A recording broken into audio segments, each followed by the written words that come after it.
Coming up next, Brawling News number 139, all wrestling edition of Brawling News. We're going to talk about the sad, sad, sad story of Virgil in the subway selling urine to people for money. Clean! Well, not a lot of money. And we're going to move on from there to talk about TNA wrestlers and how they're not very happy with how much they're getting paid over at TNA. We're going to go across then and talk about Bobby Roode, and how he almost got away with working without a contract at a pay-per-view. What's going on with Rob Van Dam over at TNA? We're going to give you an update on that. We're going to wrap it all up with a medical watch on Mick Foley, who's given some bad news. He's okay. We got some bad news, and we're going to tell you what it is. All that and more coming right up.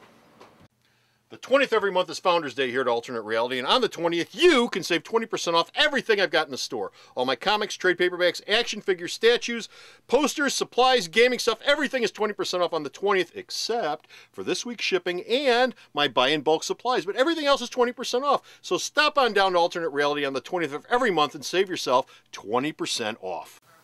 And because we were all born to brawl, it's Brawling News.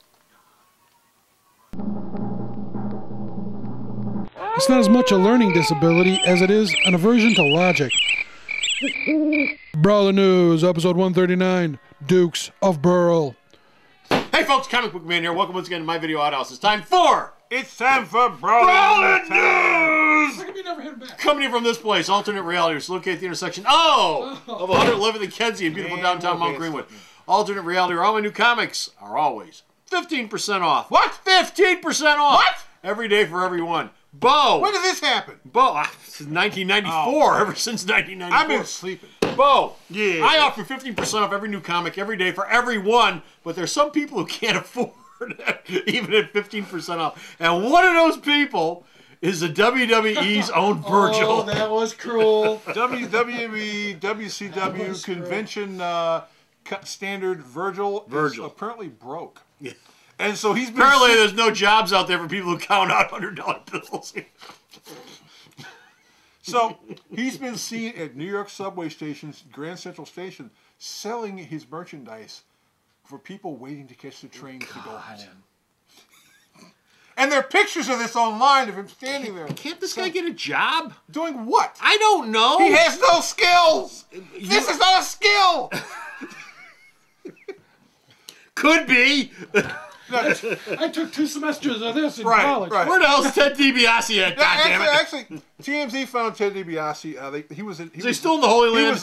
He was leaving LaGuardia with his wife, and they walked up to him and said, "Ted, is this true?" And he goes, "Yes, I heard he's broke. I still consider him a friend, and but I haven't talked to him in a while." So, but yeah, Virgil's busted. They used to do conventions together all the time. Virgil still does conventions. I think he was at Wizard World last year. He was, but he said there are points of the year where there aren't any conventions for him to go to. And he's got to make money somehow. Dude, I mean, at some point... He cannot roll his own cigarettes every day, okay? He needs to go out and buy packs and juice and stuff. At some point, you have to actually find some sort of job skills for yourself. You've been on TV. We're on TV, and we're stupid. I mean, hell, we could figure out a way to make a buck off of this if we really tried. What's your problem? That's his job skill. Great. Okay. Meanwhile, TNA wrestlers aren't very happy about their new pay scale. Talk about money. Talk about bitching about money. They're really getting screwed. Yeah, how are they getting screwed? TNA contract. Are they selling their stuff in subways? They're getting paid by the bruise. Some of them might be getting to that point. TNA wrestlers, here's how the pay scale is. They only get paid on the number of shows they work. Now, starting a couple weeks ago, TNA does Impact Live every Thursday night. The first show here was in Chicago. Right. And then after the live show is over with, they tape a show. According to TNA pay scale rules, that's only 1 show. So that means you're doing 2, but you're only getting paid for 1. So that you're getting screwed. Great. Are they having money problems over TNA? Well, some guys at TNA are only getting anywhere between $500 to $1,000 per show anyway. Yeah. They can't work certain indie dates. I mean, Christopher Daniels cannot go to Ring of Honor and work a show because it's not part of his contract. Neither can Samoa Joe or other people because they just want you working for them. Right. So some people working for TNA, yeah, they're doing other things. I mean, they're getting licensed. One guy's got an accountant degree, so I guess he's working as an accountant when he's not working. Tara's running a pizza restaurant in Lincoln Park, for Christ's sake. So, I mean, this extra cash. Which we've talked about before. Actually, and Jeff, it's Adam's Rib. Adam's Ribs. That's what used to be a place like. Okay. Well, that was the name of previously. That was the name of yes, that was it previously. And it opened up last week, and apparently it's doing relatively well. It's got a lot of media. We'll go over there and bring a camera. What's the name of it now? The Squared Circle. The Squared Circle. The Squared Circle. Okay. Big giant hamburger. She needs the money. Go down to the Squared Circle and buy a pizza. And her husband will be working there as the cook. And tell him we sent you. And the husband's working there as a cook. There you go. Maybe Hogan will show up. I don't know, brother. Maybe Hogan will show up. I don't know. I hear he's gonna be in the subway tunnel too. So he could be close. Do you need pepperoni and sausage on that one? Would you like that one with fries? The lockdown pay-per-view for TNA. Bobby Rhodes told management. Bobby Roode told management what? Bruce Pritchard, the guy who's in charge of contracts and everything at TNA, apparently he'd forgotten that Bobby Roode's contract had expired already. Well, Bobby Roode was a big part of the pay-per-view, so they had to. So Bobby went. Oh, he held them up? No, Bobby was there, and he said, "Hi, I hate to bring up a small point, but I'm not under contract, and unless you sign me to a contract, I can't work the show." So and so they worked. So he wasn't holding them up. He wasn't holding them up. He was just pointing out. He was the guy. I could sue the crap out of you if I go in the ring and get hurt. Yeah, he was the guy. I'm not under contract. He pointed out to them, I don't have a contract right now. Well, wait, that was a good move on his part. That was actually a stand-up move, and they signed him to some deal, and it's fine.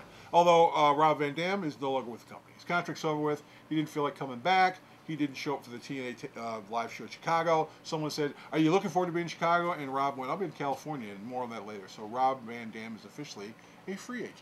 Okay. Wonder if he's going to come back to see Vince. He might. Well, actually, he wouldn't be seeing Vince. He'd be seeing Triple H. Okay. He could wrestle in the subway. He could wrestle in the subway. And the last story we're going to wrap up with is Mick Foley, and it's sort of a sad one. Mick is okay, but Mick was told some bad news recently. Mick was told that last year there was this online thing going on between Mick Foley and Dean Ambrose, who was part of the Shield.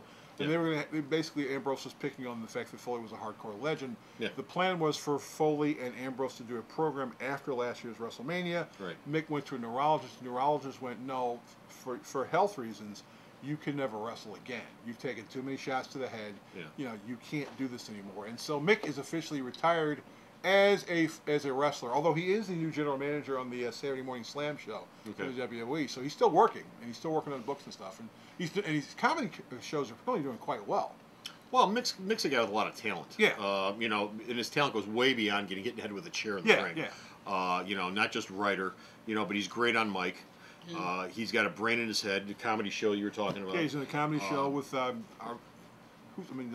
Rob Van Dam's been at the show. Yeah. Raven's been doing comedy shows with him. Roddy Piper's been doing comedy shows with him. So I'm sorry to hear that he's never going to be getting in the ring again. But I would just assume he didn't if it's going to mean he's going to be a vegetable the rest of his life. Well, yeah, he had said before this point that he was having slight memory gaps from time to time because he'd taken a lot of punishment over his career.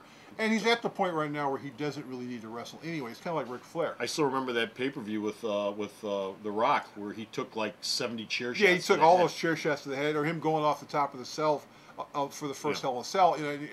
Every time I see the footage, I was thinking JR going, "Oh my God, they killed him!"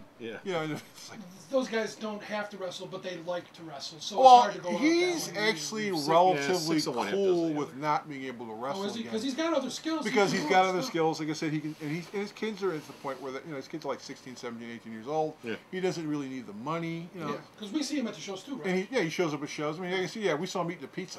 We're at Decon last year, and he's over there eating a pizza. Yeah, I was at Wizard World last year, and he was sitting at a table all by himself eating a pizza. My attitude towards that is I'd love to have gone up and talked to him, but you know what? He was eating a pizza, right? I've got nothing to say to him, and he'd probably rather be left alone. Well, I would have walked up to him and said, thank you for with the shows you've done and your really good books. But I'm like, he's eating the pizza, and he's just relaxing. So let's just leave him alone. I'd walked up to him and said, "Give me a bite of that pizza." Well, that too. It was a big slice of pizza. That's what it was. It was quite tense. So that's it. We're done with Fish out of here. Got no more time for Brawling News. Go to the store's website. Check out all the Brawling News that this man sends me. I post up there. Bo. Yes. Mick Foley's watching. Tell him where to go. Mick Foley, and by the way, Mick Foley's joining the WWE Hall of Fame this year anyway. Congratulations. That's probably why. But yes, this is Bo saying, Mick, have a nice day! And where did they go to find out more about this? Sarah, who doesn't like Mick Foley, tell them. www.marltonetrally.com. Is that the website? You're the boss. For now. So go to the store's website. Check out all of his news. Till next time, this is Comic Book Man. And this is the guy with the thumb saying bye! The Video Outhouse is brought to you by some of the finest people willing to work for free. This is a list of some of them.